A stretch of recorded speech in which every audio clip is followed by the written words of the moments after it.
전혀 생소한 곳을 가야 한다든지 어떠한 새로운 일을 시작한다고 하는 것은 무척이나 긴장이 되고 떨리는 일입니다. 부족한 내가 과연 새롭게 시작하는 일들을 잘 감당할 수 있을까 하는 염려도 생기기 마련입니다. 제가 물된동산교회 부목사로 오게 된 지도 벌써 만으로 5년이라는 시간이 흘러갔습니다. 요즘 느끼는 것은 시간이 이렇게 벌써 빨리 지나갔구나 할 정도로 제가 이곳에서 사역하는 것이 너무나 행복하고 감사할 따름입니다. 사실 제가 물된동산교회에 와서 사역을 시작하기 전에는 마음에 걱정도 두려움도 가득했습니다. 제가 좀 생긴 것과는 다르게 아주 소심하고 겁쟁이 같은 면이 많이 있기 때문입니다. 그런 저에게 물된동산교회는 완전 낯선 곳이었습니다. 아무런 아는 사람도 없고 연고도 없었습니다. 그래서 내가 과연 전혀 모르는 성도님들과 새로운 관계를 맺으면서 하나님이 주신 사역을 사명을 잘 감당할 수 있을까, 잘 해낼 수 있을까, 별의별 생각과 걱정이 드는 것이었습니다. 그래서 물된동산교회 부임하기 전에 잠도 잘 오지 않고 몇 날 며칠 이렇게 밤을 샌 적도 있었습니다. 그때 저에게 하나님께서 용기를 주신 말씀이 오늘 본문 말씀이었습니다. 강하고 담대하라, 내가 너와 함께 있어 어디를 가든지 형통하게 하리라 하는 이 말씀이 저에게 큰 힘과 용기가 되었고, 그러면서 물된동산교회에서 사역의 첫 발을 내디뎠습니다. 그러나 이전에 제가 조마조마하고 떨었던 모습은 온데간데 없이 사라지고 교회에서 부교역자 생활을 하는데 정말 제 얼굴에 정말 기쁨과 즐거움과 행복이 가득했습니다. 여러분, 제 얼굴 너무 행복해 보이지 않으세요? 아멘. 네, 감사합니다. 그래서 가끔 친구나 지인들을 만나면 사람들이 저에게 묻습니다. 곽 목사, 물된동산교회에서 사역하는 거 어때? 좋아? 힘들지 않아? 그러면 저는 한치의 망설임도 없이 당당하게 이야기합니다. 우리 교회 너무 좋아. 담임 목사님을 비롯한 우리 성도님들 모두가 너무 좋으셔. 정말 최고야. 우리 물된동산교회 같은 좋은 교회는 전 세계에 하나밖에 없어. 은혜가 충만하고 하나님의 살아계심과 역사가 나타나는 교회, 믿으시면 아멘 하시기 바랍니다. 그러면서 저는 우리 교회 자랑을 저도 모르게 막 줄줄이 하고 있느라면 주변 사람들이 저한테 이렇게 이야기합니다. 야, 곽 목사 뼛속까지 물된동산교회 DNA가 흐른다고 저에게 우스갯 이야기를 합니다. 저는 사실 이 물된동산교회 5년 전에 부임하기 전에 개인적으로 참 어려운 일도 많이 있었고 사역을 시작하려고 하니까 두렵고 떨리는 마음이 가득했지만 하나님이 함께해 주심을 믿고 나아갔더니 주님은 저에게 제 삶의 모든 환경의 형통함과 은혜와 복의 복을 더하여 주셨습니다. 담임 목사님의 지도하에 사역의 풍부함을 배울 수 있었고, 또한 물질의 형통함도 주셨고, 제가 자녀가 셋입니다. 물된동산교회에서 자녀가 3명이 태어났는데요, 다자녀의 복도 허락해 주셨고, 또한 질병 가운데서도 그것을 이겨낼 수 있는 힘도 주시고 은혜를 주셨습니다.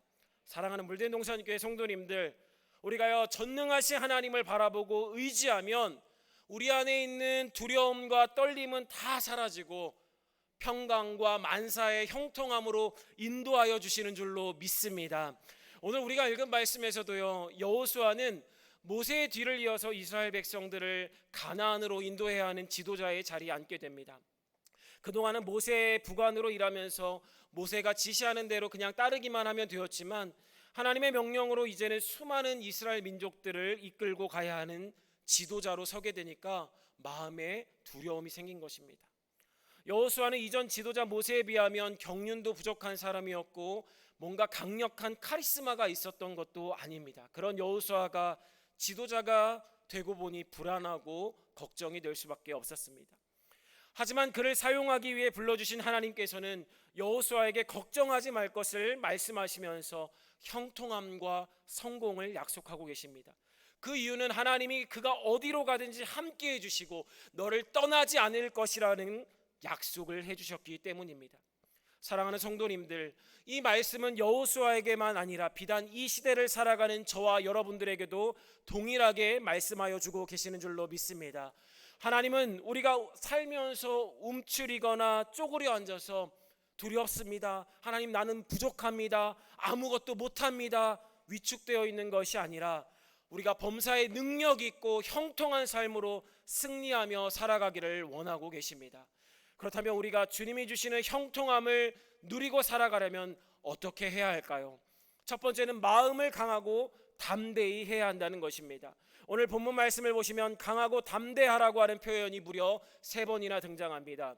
6절 말씀에도 강하고 담대하라, 7절 말씀에도 오직 강하고 극히 담대하여, 9절 말씀에도 강하고 담대하라, 두려워하지 말며 놀라지 말라, 이렇게 말씀하여 주고 있습니다.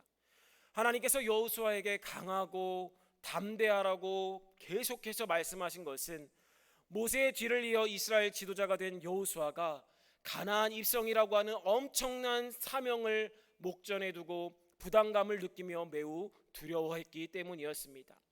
하지만 하나님은 모세에게 내가 함께한 것처럼 너와도 함께할 것이고 반드시 너에게 약속한 땅을 차지하게 해줄 것이니 강하고 담대함으로 전진하라고 이야기하고 계십니다. 여러분들, 모쪼록 강하고 담대한 마음은 우리가 태어날 때부터 처음부터 타고나는 것도 아니고 훈련을 통해서만 되는 것도 아닙니다. 그 담대한 마음은 바로 하나님께서 나와 함께 하신다는 확신을 가질 때에만 가능한 것입니다. 하나님께서 나와 함께 하시고 우리의 모든 일들을 가장 선하게 인도해 주실 것을 우리가 확실히 믿지 못하면 언제나 흔들리고 불안해할 수밖에 없습니다. 그러면 우리는 아무것도 할 수가 없는 것입니다. 존 버년이 쓴 철로 역정에 보면 그리스도인이 천국을 향하여서 길을 가고 있는데 갑자기 앞에 있던 사람들이 막 혼비백산해서 되돌아오더랍니다. 그러면서 말하기를, 이보시오, 천국으로 올라가는 길에 2마리의 무시무시한 사자가 으르렁거리면서 우리를 잡아먹으려고 하고 있으니 당신도 얼른 도망가시오, 이렇게 이야기합니다. 앞에 간 사람들이 두려워서 돌아오는 모습을 보면서 이 사람이 나도 되돌아가야 하나, 아니면 그 사자가 있는 길을 지나서 천국에 이를 것인가 고민하다가 마음을 강하고 담대하게 먹고 그 사자가 있는 길을 향하여서 가까이 갔습니다. 그랬더니 아니나 다를까 큰 사자들이 으르렁하면서 달려드는데 가만히 보니까 뭔가가 이상하더라는 것입니다. 식은땀이 나고 마음에 긴장을 하면서 그 앞을 조심조심 지나가는데 그 사자들이 더 이상 자신에게 달려들지 못하더라는 것입니다. 보니까 그 사자의 다리에 굵은 쇠사슬이 묶여 있었던 것이었습니다. 사랑하는 성도님들, 우리가 살아가면서 여러 가지 도전이 다가오고 문제가 다가올 때 우리는 절대로 마음이 약해지면 안 됩니다.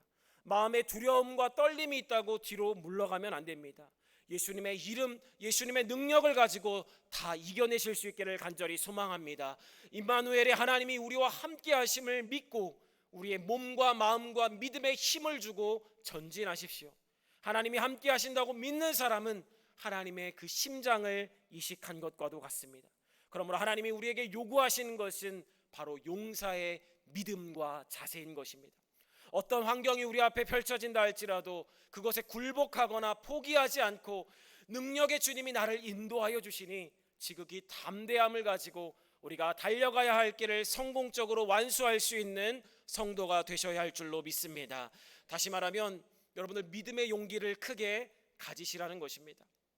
우리 담임 목사님께서 우리 물된동산교회가 공주에서 시작해서 이 세종시 도담동 628번지까지 오게 된 이야기를 우리가 간증해 주실 때가 있는데, 하나님께서 우리 담임 목사님께 만명교회를 준비하라고 말씀해 주셨고 그 비전과 약속을 붙잡고 지금까지 오실 때 때로는 어려운 순간도 있었지만 세종시의 정말 최고로 아름다운 성전을 건축하고 계시는 것을 제가 옆에서 가까이 지켜봐온 저로서는 정말 놀라울 따름이었습니다.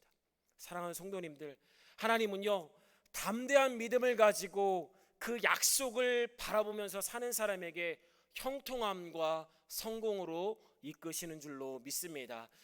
담임 목사님께서 저에게 하시는 말씀 중에 마음 깊이 제가 새기는 것 중에 한 가지가 있는데 그게 무엇이냐면, 광 목사 믿음의 보장을 키워라 하는 이 말씀을 저에게 늘 자주 해주십니다. 그래서 저는 제 말씀에, 담임 목사님이 주신 말씀의 가장 우선순위 1순위를 뽑으라고 한다면 그래, 믿음의 보장을 키우자, 이 말씀입니다.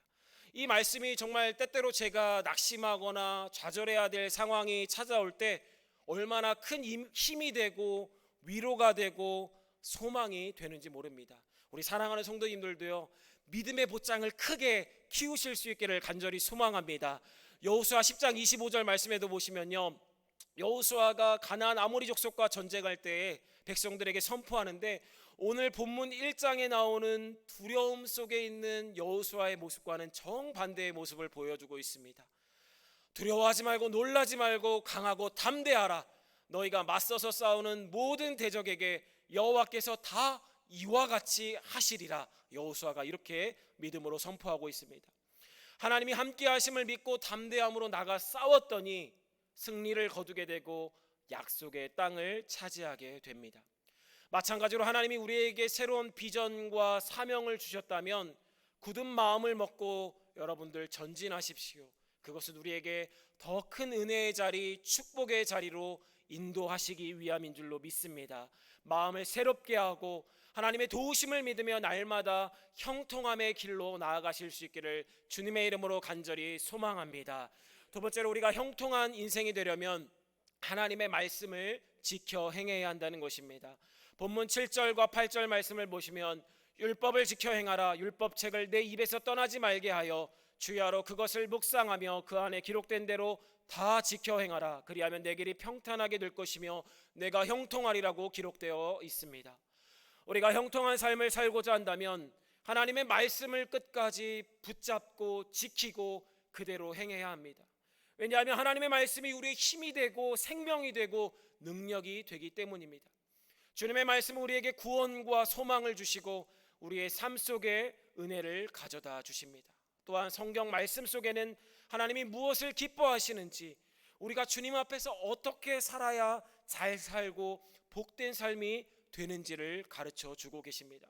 그래서 시편 119편 105절 말씀은 주의 말씀은 내 발의 등이요 내 길의 빛이니이다 라고 말씀합니다. 즉 하나님의 말씀이 우리의 가는 길을 밝히 비추어 주셔서 우리를 바른 길로, 구원의 길로, 축복의 길로 인도하여 주신다는 것입니다. 미국의 버락 오바마 대통령은 최초의 흑인 대통령이었는데, 그가 대통령 취임식을 할 때 성경에 손을 얹고 선서를 하였습니다. 그런데 당시 미국의 27개 단체에서 오바마 대통령에게 성경에 손을 올리지 말라, 이렇게 거센 항의를 하였습니다.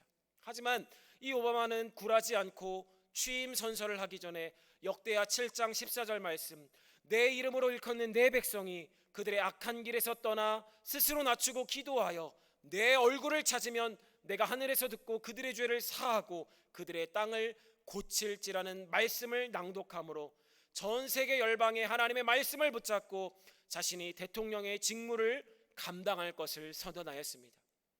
그런 대통령이 되어서 앞으로 엄청난 난제를 헤치고 갈 수 있는 유일한 길은 오직 하나님 말씀밖에 없음을 잘 알았기 때문에 많은 단체들이 성경에 선서하지 말라고 압력을 넣었어도 당당히 손을 얹은 것입니다. 그러면서 그가 취임사를 마치고 이렇게 외칩니다.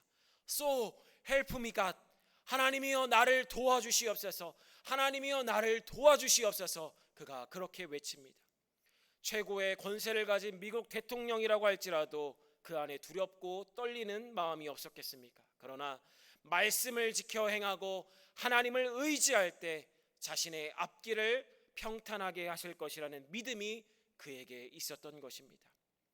본문의 여호수아 역시 주님의 말씀에 순종하고 그 말씀으로 백성들을 통치하고 다스릴 때 300만 이스라엘 백성들은 젖과 꿀이 흐르는 가나안 땅으로 무사히 이끌어갈 수가 있었습니다. 이처럼 축복의 땅 가나안은 하나님의 말씀을 지켜 행하는 자들에게 주신 선물인 것입니다.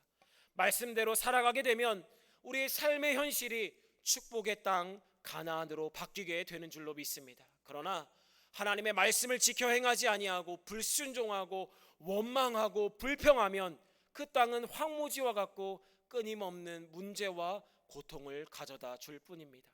그런데 많은 그리스도인들이 복을 받고 형통한 인생을 누리기를 원하지만 하나님의 말씀을 생명처럼 여기고 그것에 순종하고 힘써 지키는 성도가 많지 않다는 것입니다.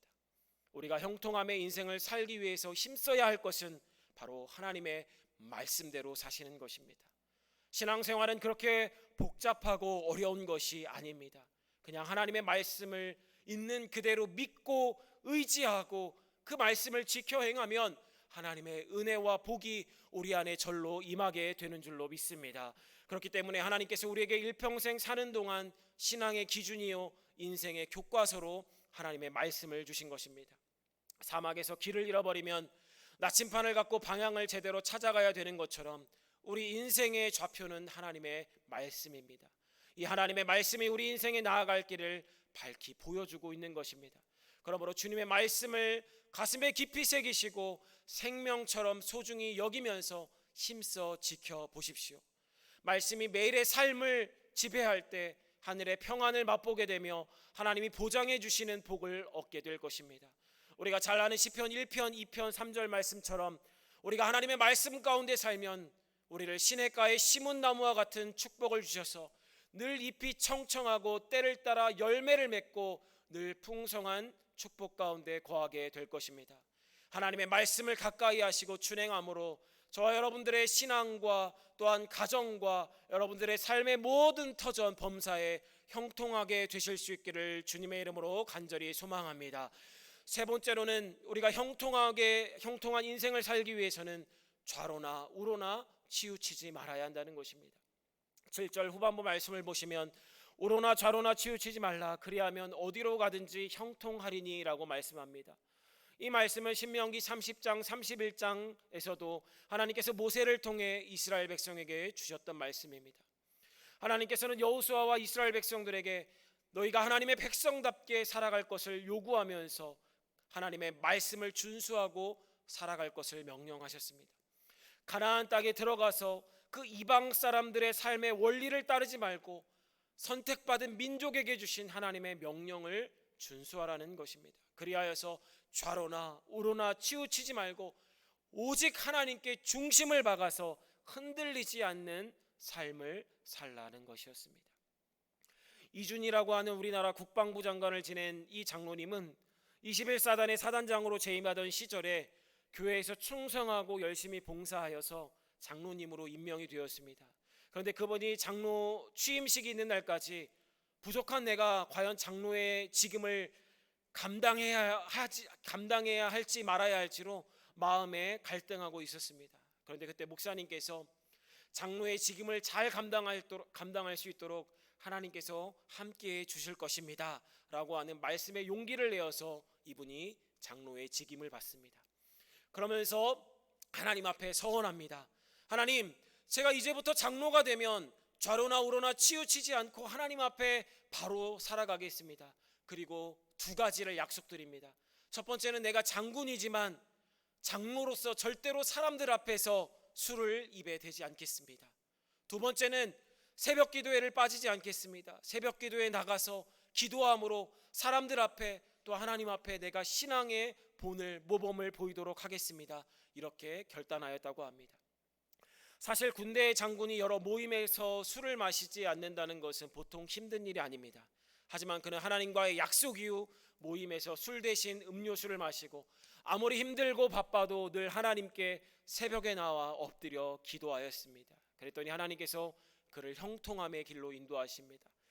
진급이 어려운 상황 속에서도 계속 진급하여서 대장이 되게 하시고 나중에는 국방부 장관으로 하나님께 영광을 돌리게 하셨습니다. 좌우로 치우치지 않고 믿음으로 살았던 그에게 하나님이 함께하신 형통함의 은혜이자 축복이었던 것입니다. 사랑하는 우리 물된 동산교회 성도님들, 하나님의 자녀는 세상적인 가치관을 삶의 기준으로 삼아서는 안 됩니다. 우리는 하나님을 향한 바른 중심을 가지고 묵묵히 나아가야 형통한 길을 걸어갈 수 있는 것입니다. 제 막내딸인 윤주가 15개월이 되어서 요즘 아주 아장아장 잘 걷기는 합니다. 그런데 때로는 이쪽으로 저쪽으로 쓰러지고 주저앉을 때도 있습니다. 그 모습을 보고 있느라면 특히 저희 어머니가 아니 쟤는 왜 이렇게 먹는 것도 잘 먹고 아주 쑥쑥 키도 쭉쭉 크는데 왜 이렇게 이따가 없이 픽픽 쓰러지느냐 하면서 마음에 이렇게 속상함을 느끼실 때가 있어요. 그러면 제가 그러죠. 다 때가 되면 중심 잘 잡고 걸어갈 거니까 쓸데리 없는 걱정하시지 말라고. 여러분들 속상해, 근데 너무 속상해 하세요. 마찬가지입니다. 여러분들, 우리 하나님께서도 우리의 신앙이, 우리의 믿음이 이제 어느 정도 됐는데 여전히 중심을 잡지 못하고 이리저리로 뒤뚱뒤뚱하면 얼마나 하나님도 속상해 하시고 마음이 아프시겠습니까? 여러분들, 우리가요 신앙의 균형, 중심을 잘 잡으셔야 돼요. 그러기 위해서는 하나님을 바라보고 우리 신앙의 무게중심을 꼭 잡아야 넘어지지 않고 어디가 깨지지 않고 잘 되는 것입니다. 그래서 우리는 하나님 중심, 교회 중심, 말씀 중심으로 살아야 우리의 믿음, 우리의 삶이 절대로 흔들리지가 않는 것입니다. 성경이 열왕기 본문에 나와 있는 왕들을 보시면 그 많은 왕들 가운데 하나님께 인정받고 칭찬받은 왕들의 특징은 여호와 보시기에 정직히 행하여 좌우로 치우치지 아니하였다라고 하는 표현이 꼭 등장합니다. 그리고 이 왕들이 통치하던 시대에는 정치적으로나 경제적으로 안정되고 형통한 시대였다는 것입니다. 혹여나 외부에서 적들이 쳐들어와도 하나님은 전쟁에서 늘 승리하게 해주셨습니다. 그런데 반대로 여호와 하나님의 길에서 떠나 죄를 짓고 곁길로 빠져서 불순종한 왕들은 하나같이 안타까운 인생의 결말을 맞게 되는 것을 볼 수가 있습니다.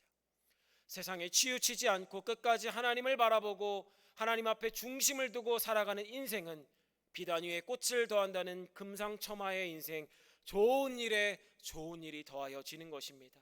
이 사실을 굳게 믿으실 수 있기를 간절히 소망합니다. 저와 여러분들은요 주님 안에서 안 되는 사람이 아니라 잘 되는 사람이 되셨으면 좋겠습니다.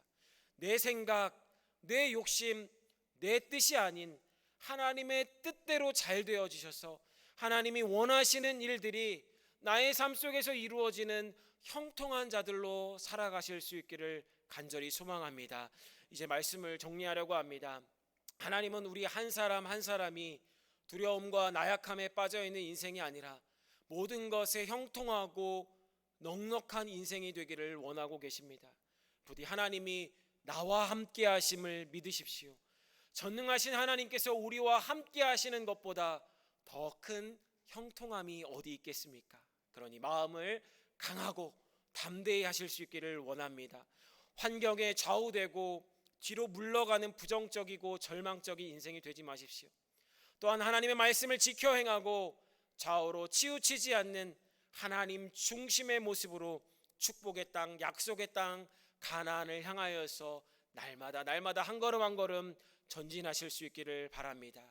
주님이 우리를 도와주시고 끝까지 책임져 주시고 인도하여 주십니다. 이러한 믿음을 가지고 살아가셔서 저와 여러분들의 모습 가운데도 주님이 주시는 평탄과 형통함, 임재의 은혜를 매 순간 누리면서 살아가시는 복된 우리 물된 동산교회 성도님들 다 되실 수 있기를 주님의 이름으로 간절히 소망합니다. 기도하겠습니다.